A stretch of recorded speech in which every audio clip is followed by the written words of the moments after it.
So I guess hitting a little white ball over the net pretty hard, and it just happens to go into the right box over and over and gets you this award. But I definitely feel undeserving, but I feel incredibly honored to receive this award. I may be taking a slightly different approach with this little speech, but I would like to set the records straight a little bit, if I may. I was known for being a strong leader, but I would add a silent leader on the court. In the heat of a volleyball match, I would sometimes use phrases like, "Let's go," or "Come on, girls," or "We can do it," but usually not a whole lot more than that. I would usually just try to make the next big play in order to motivate those around me. And I got pretty good at it. I got pretty good at internalizing my competitiveness and focusing in on whatever the next big play is going to be. The high jump was no different. Can't leave track out of there. I see red. Thankfully, I was not the fastest person on the track, so they really just limited me to one event. I couldn't really do anything else. So I was like, well, you can jump, and that's kind of what I was comfortable with. So I was able to just focus on that. The high jump was no different.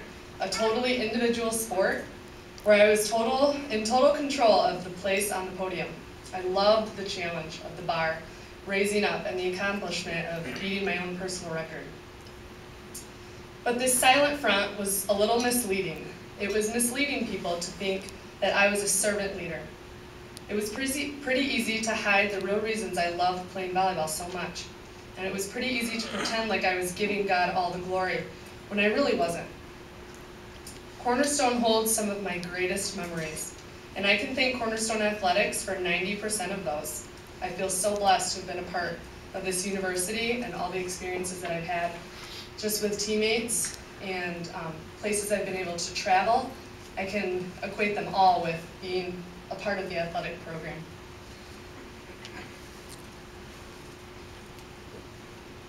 But what saddens me a little is that I was such a baby Christian. My 3 years at Cornerstone on paper were, yes, very successful. But I honestly, at the time, did it for all self-gratification. So I'm giving him the glory now.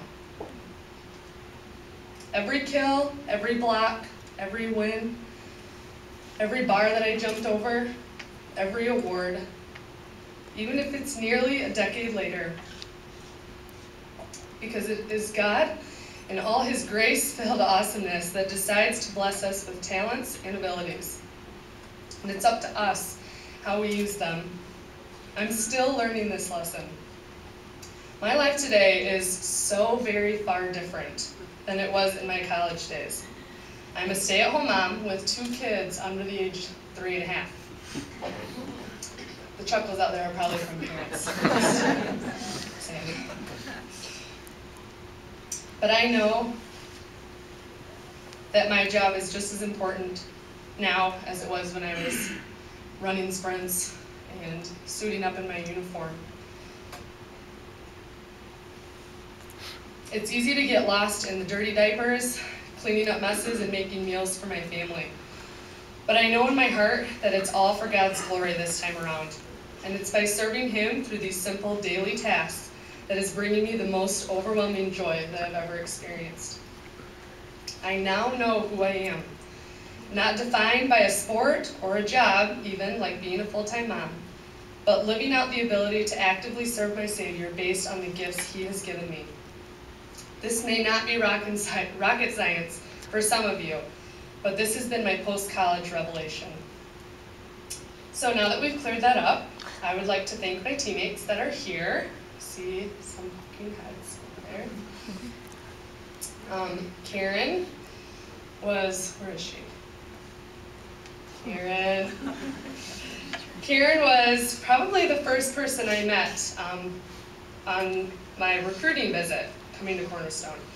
Just was all smiles, super positive, and I would say that's pretty much how I could sum up our friendship at Cornerstone. Always smiles and super positive. That was always Karen. Allison, there. Allison was my rock. She was a sneaky friend too, because I couldn't really pinpoint the first day that I remember meeting Allison, but she's just one of those friends that creeps into your life, and all of a sudden you're best friends, and you're like, how did I ever get to know this girl? And she's so good at staying connected to me now, and I give her full credit for that. Kathy, where are you? I see you.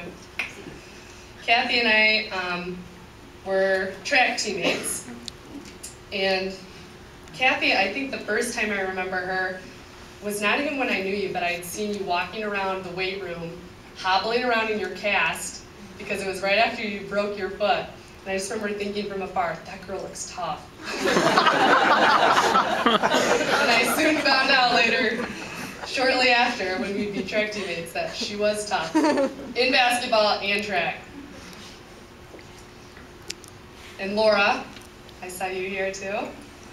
Laura was always such a good vocal leader for me when I had no words to be vocal. And she was just always so positive, and I was able to enjoy Laura as both a teammate and a little bit as an assistant coach, which was really fun. Megan, super committed and intentional teammate and friend. Again, really good at just wanting to stay in contact after college. I'm so thankful for the teammates that I've had then that I can still call friends now and just still be a part of each other's lives. And Lauren, my sister, who sat on the bench for every single game and got to smell my dirty clothes coming home as well. Just a solid support that it's sweeter now looking back, knowing that we've been through that together and just added that dimension to our friendship. And thank all the fans and other coaches and professors who came out to watch us so faithfully. I know now volleyball has like the best turnout ever, but when I was going here, we were struggling to fill like one solid set of bleachers. So just those faithful people that came out for every game, we really got excited. And for just the couple of times that we remember really packing in the stands, that was some of my most memorable games, just having people there to support us and to play for and to do well. So just thank you, and yeah, that's it.